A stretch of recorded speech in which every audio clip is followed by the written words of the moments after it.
School of Management Studies IGNOU presents an audiobook on the course MMPC-013 Business Law for MBA program.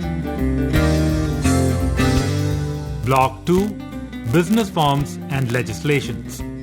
Unit 3 The Partnership Act 1932. Part 3.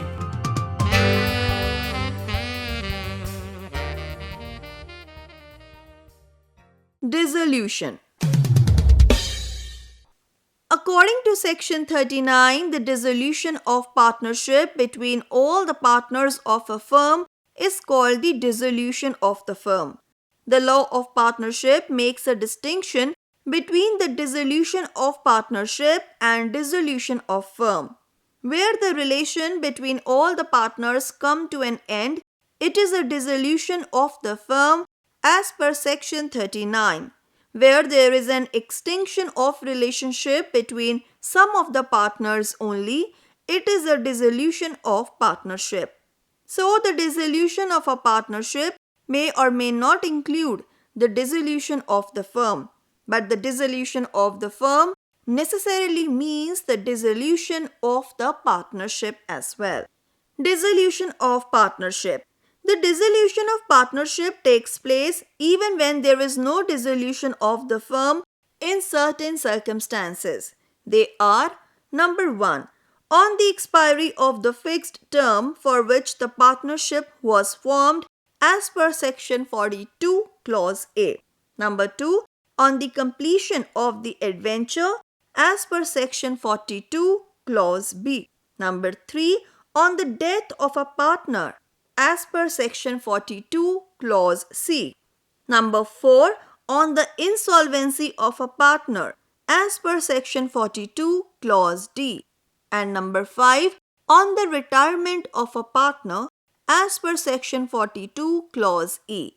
In all these cases, the remaining partners may continue the firm in pursuance of an agreement to that effect. If they do not continue, then the dissolution of the firm takes place automatically. Dissolution of the firm.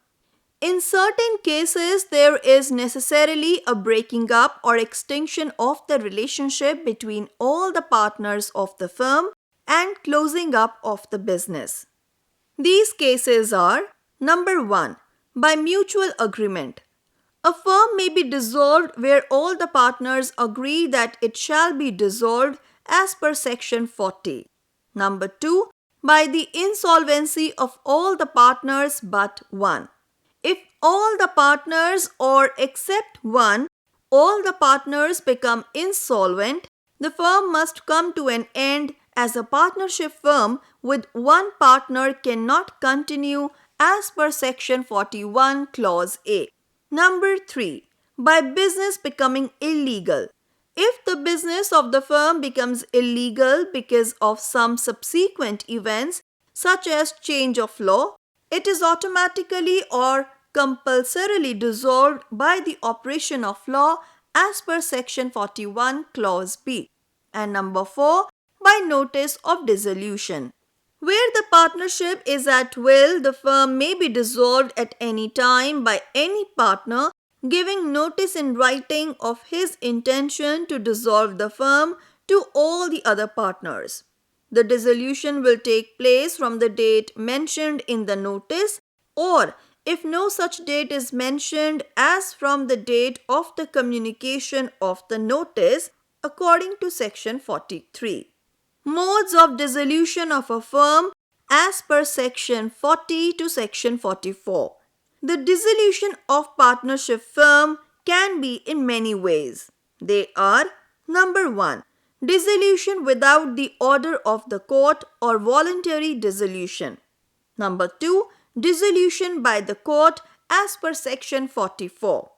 Dissolution without the order of the court or voluntary dissolution. It consists of 4 types. Number 1, dissolution by agreement as per Section 40. A firm may be dissolved with the consent of all the partners or in accordance with the contract between the partners. Number 2, compulsory dissolution as per Section 41. A firm is compulsorily dissolved by the number 1. Adjudication of all the partners or of all the partners but one as insolvent, or number 2. Happening of any event which makes it unlawful for the business of the firm to be carried on or for the partners to carry it on in partnership.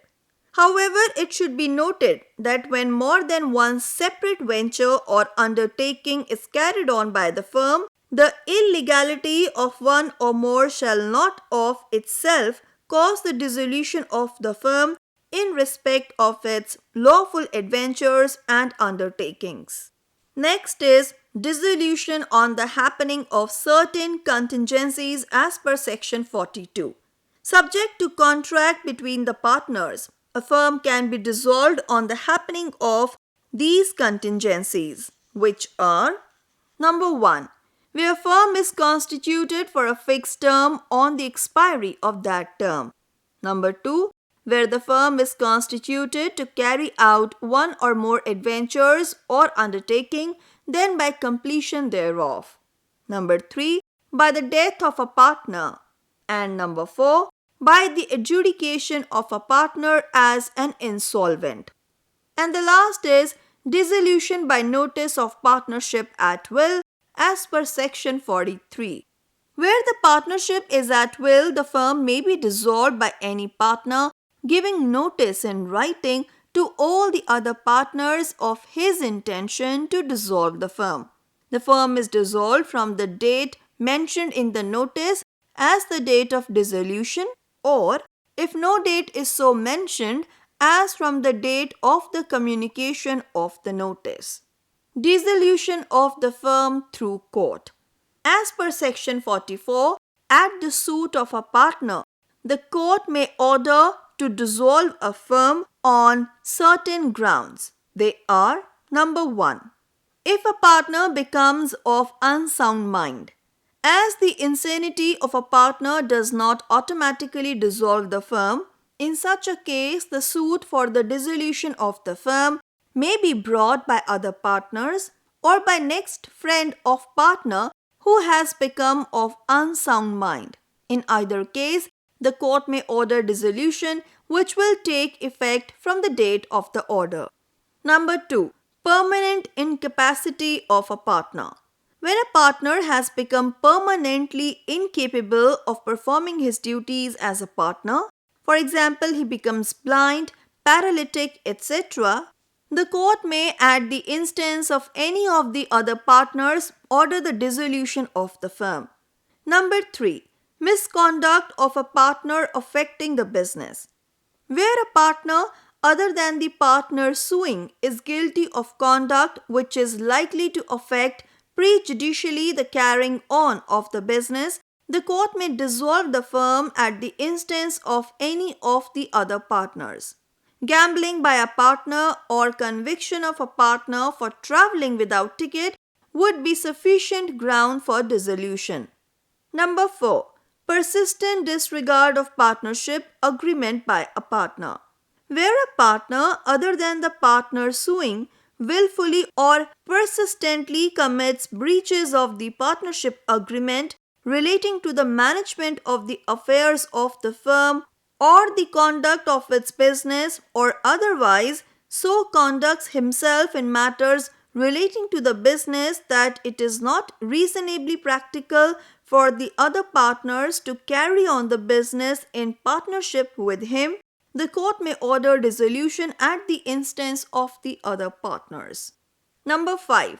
Transfer of interest or share by a partner. A partner cannot assign his interest so as to introduce a new partner into the firm. Where a partner has transferred the whole of his interest to a third person, or where his interest has been attached under a decree or sold under a process of law, the other partners may sue for dissolution. Number 6. Business working at a loss. If the court is satisfied that the business of the firm cannot be carried on except at a loss, it may order for dissolution. And number 7. Any just and equitable. As the grounds mentioned are not exhaustive, The court may dissolve a firm on any other ground if it is satisfied that it would be just and equitable to dissolve the firm. The court may order dissolution where the substratum of the partnership firm has gone or where there is a complete deadlock and destruction of confidence between the partners. Effect of dissolution. After dissolution, the rights and obligations of partners continue in all things necessary for the winding up of the business. The partners may complete unfinished transactions, but this authority is only for the winding up of the affairs of the firm and not for new transactions.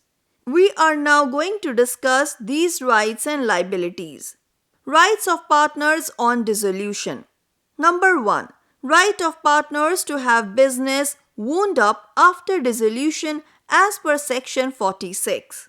On the dissolution of a firm, every partner or his representative is entitled, as against all the other partners or their representative, to have the property of the firm applied in payment of the debts and liabilities of the firm, and to have the surplus distributed among the partners or their representatives according to their rights. This lien can be enforced by injunction forbidding unfair distribution as per section 46. Number 2. Right to return of premium as per section 51. To buy entry into an existing firm, a new partner sometimes has to pay a premium to the existing partners in addition to any investment of capital. On dissolution, he is entitled to demand the return of a proportion of the premium if the partnership was for a fixed term and was dissolved before the expiry of that term, unless dissolution was caused by agreement or misconduct of the party seeking return of the premium or death of a partner as per section 51. Number 3. Rights where partnership contract is rescinded for fraud or misrepresentation as per section 52. Where a contract creating partnership is rescinded on the ground of fraud or misrepresentation of any of the parties thereto, the party entitled to rescind is without prejudice to any other right entitled, number 1, to a lien on or right of retention of the surplus of the assets of the firm remaining after the debts of the firm have been paid for any sum paid by him for the purchase of a share in the firm and for any capital contributed by him. Number 2, to rank as a creditor of the firm in respect of any payment made by him towards the debts of the firm. And number 3, to be indemnified by the partner or partners guilty of fraud or misrepresentation against all the debts of the firm. And last is right to restrain from use of firm name or firm property as per section 53.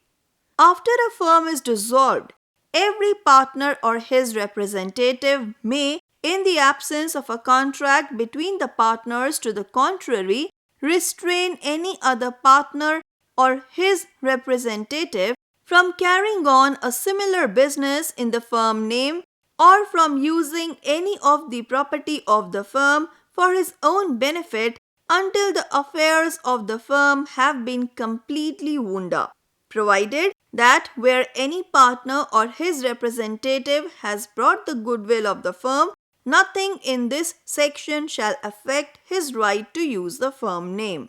Partners may, upon or in anticipation of the dissolution of the firm, make an agreement that some or all of them will not carry on a business similar to that of the firm within a specified period or within specified local limits, and notwithstanding anything contained in section 27 of the Indian Contract Act 1872. Such agreements shall be valid if the restrictions imposed are reasonable.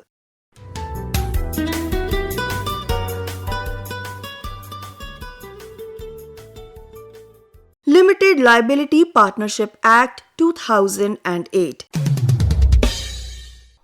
Limited Liability Partnership or LLP has been introduced in India by way of Limited Liability Partnership Bill on 12th December 2008, passed by both the Houses of Parliament and assented by the President of India on 7th of January 2009 and called as the Limited Liability Partnership Act 2008.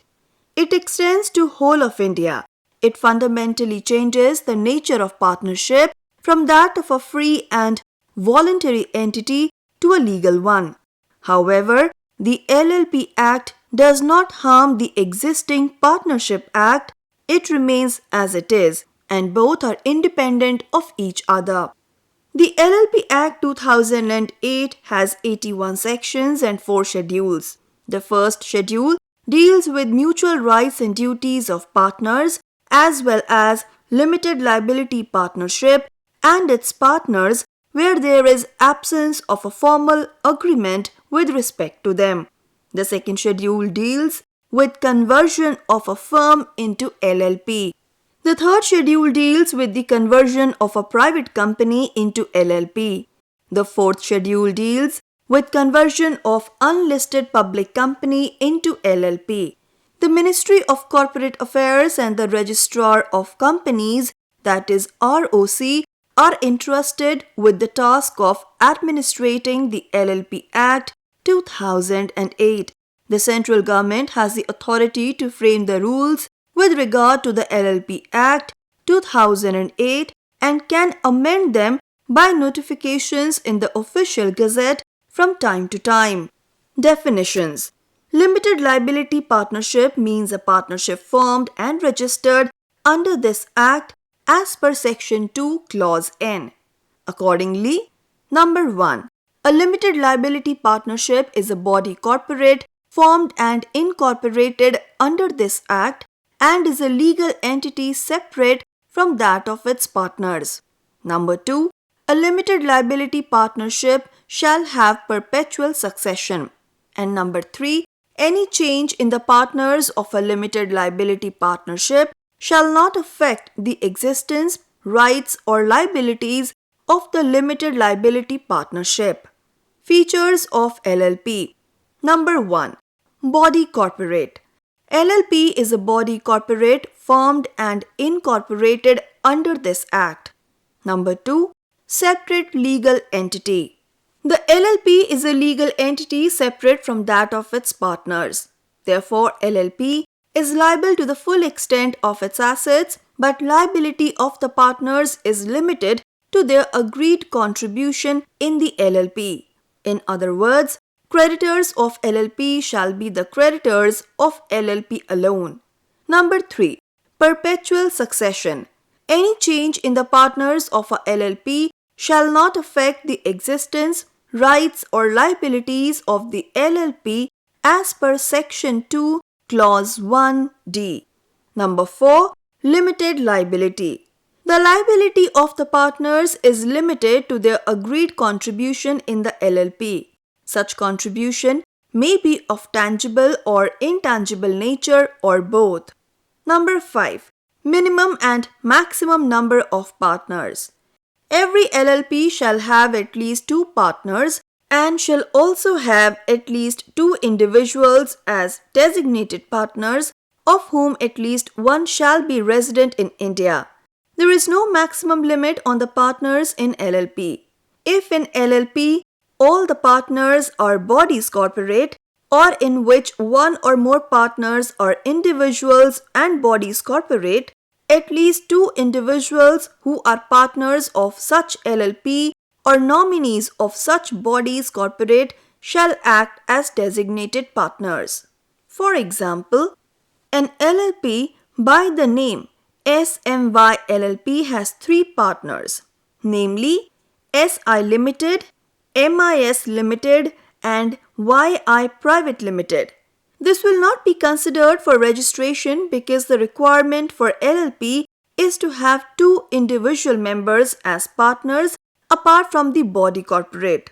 Accordingly, the said SMY LLP must consist of at least 5 partners namely the 3 body corporates and 2 individual members, to constitute the LLP, and the 2 individuals need to be treated as designated partners. Number 6. Third party liability. Unlimited to all the partners. Number 7. Artificial legal person. LLP is an artificial legal person because it is created by a legal process and is clothed with all the rights of an individual. LLP is invisible, intangible, immortal, that is, it can be dissolved by law alone, but not fictitious because it really exists. Number 8. Rights and duties. Mutual rights and duties of the partners within an LLP are governed by an agreement between the partners. In the absence of any such agreement, the mutual rights and duties shall be governed by the provisions of the LLP Act 2008. Number 8. Mutual agency. Every partner of an LLP for the purpose of the business of LLP is the agent of the LLP but not of other partners as per section 26. In other words, no partner is liable on account of the independent or unauthorized actions of other partners. Thus, individual partners are shielded from joint liability created by another partner's wrongful business decisions or misconduct.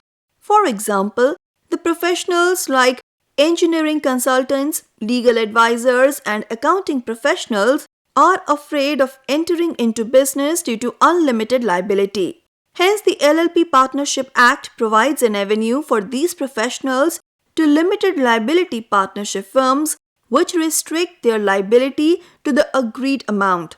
This has encouraged professionals to form LLP. Number 10. Management of business. The partners in the LLP are entitled to manage the business of LLP, but only the designated partners are responsible for legal compliances. Number 11. Business for profit only. The essential requirement for forming LLP is to carry on a lawful business with a view to earn profit. LLP cannot be formed for charitable or non-economic purpose. Number 12. Common seal. Any LLP being an artificial person can act through its partners and designated partners. LLP may have a common seal if it decides to have one as per section 14 clause C. Thus, it is not mandatory for an LLP to have a common seal.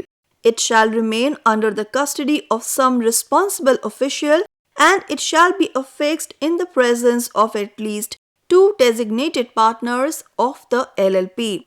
And number 13. Foreign LLPs. Foreign LLP can become a partner in an Indian LLP. Section 2, Clause 1M defines foreign limited liability partnership as a limited liability partnership formed, incorporated or registered outside India which established as a place of business within India. Who can be a partner? Partner in relation to LLP means any person who becomes a partner in the LLP in accordance with the LLP agreement. Section 5 lays down that any individual or body corporate may be a partner in an LLP provided that an individual shall not be capable of becoming a partner if Number 1.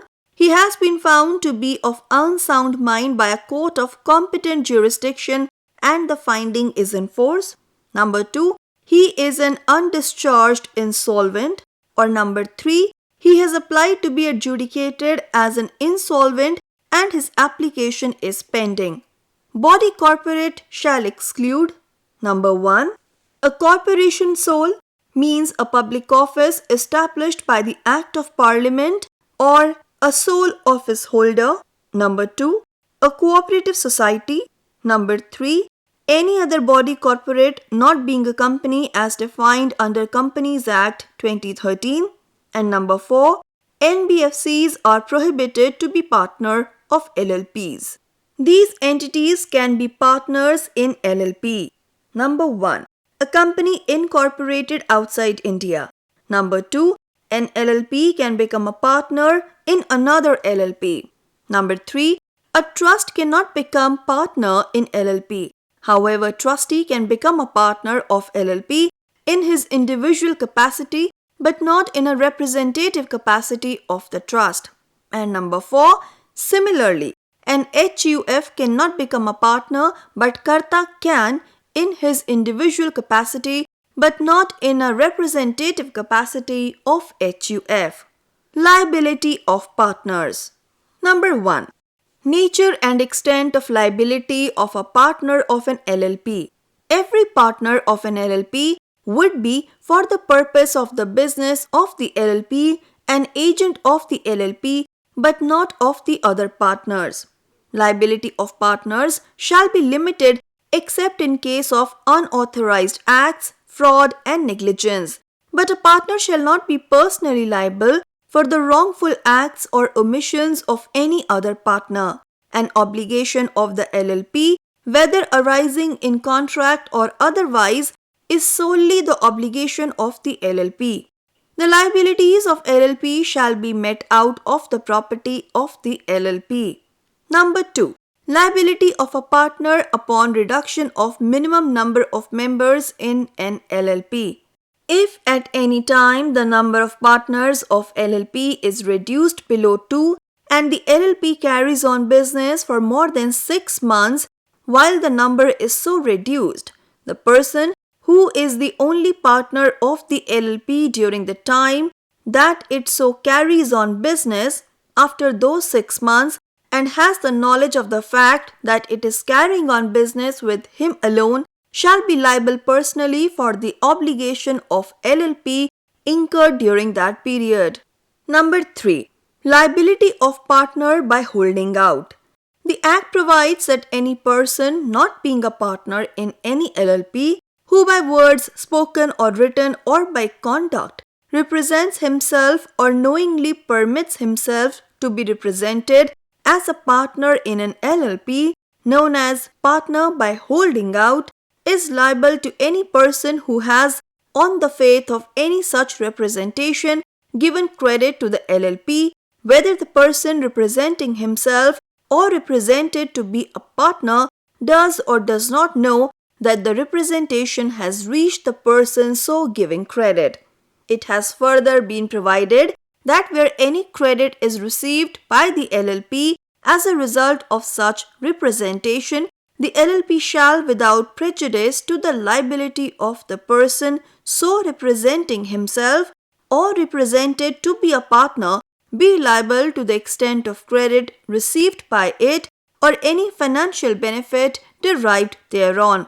The provisions have also been made in the Act to provide that where after a partner's death the business is continued in the same LLP name, the continued use of that name or of the deceased partner's name as a part thereof shall not of itself make his legal representative or his estate liable for any act of the LLP done after his death.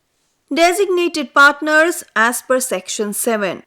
A designated partner means any partner designated as such under Section 7. Appointment of at least 2 designated partners is mandatory for all LLPs.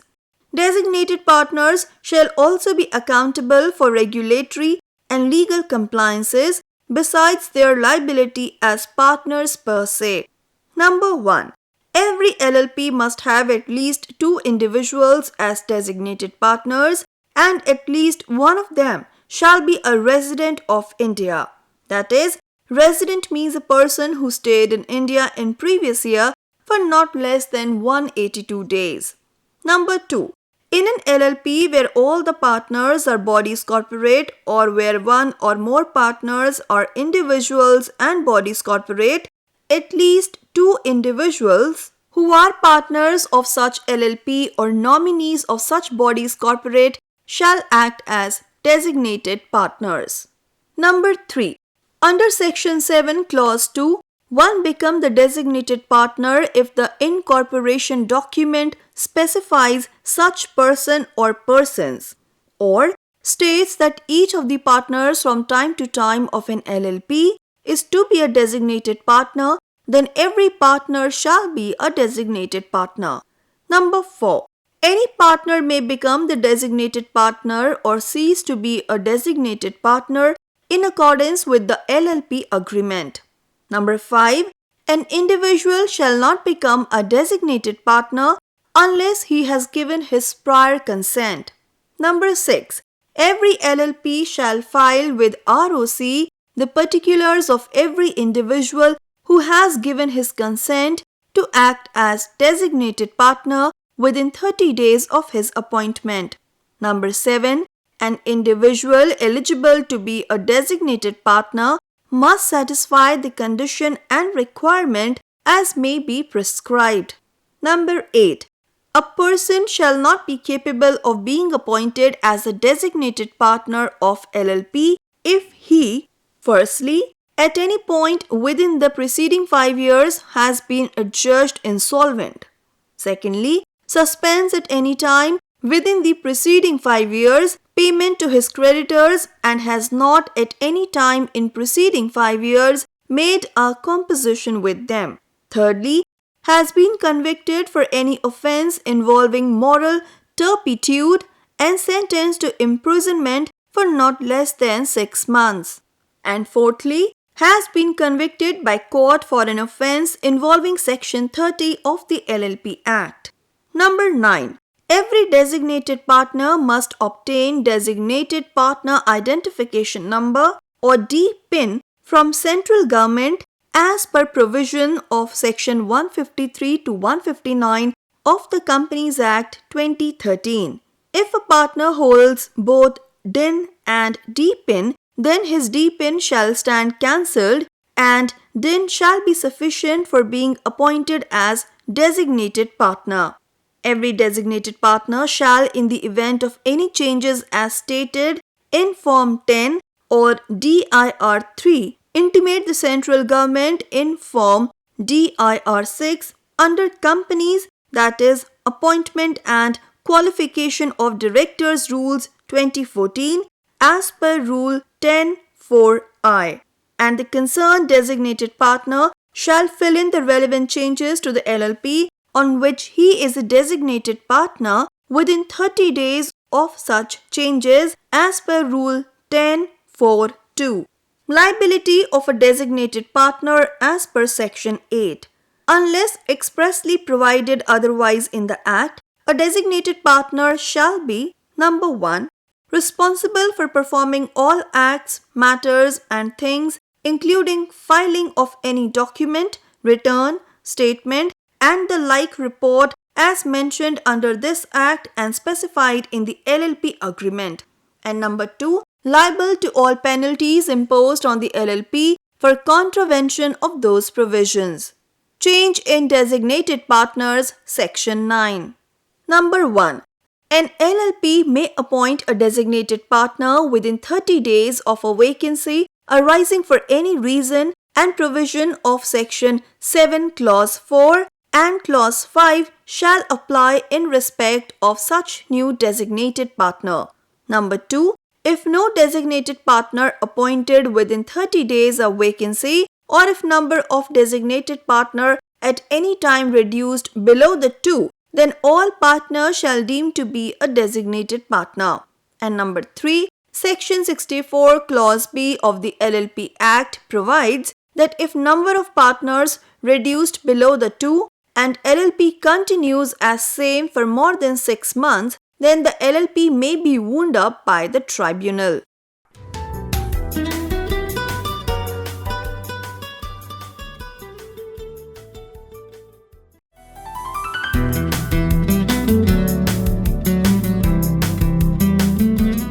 We were listening to the audiobook by the School of Management Studies IGNOU for MBA program. Course code MMPC-013 Business Law. Course Coordinator Professor K. Ravi Shankar. Voiceover by Harpreet Kaur. Edited by Savita Rana. Program assisted by Tarannum Jahan and Jagbandhu Jana. Program produced by Dr. Manoj Kumar Singh. This program was brought to you by Electronic Media Production Center of Indira Gandhi National Open University.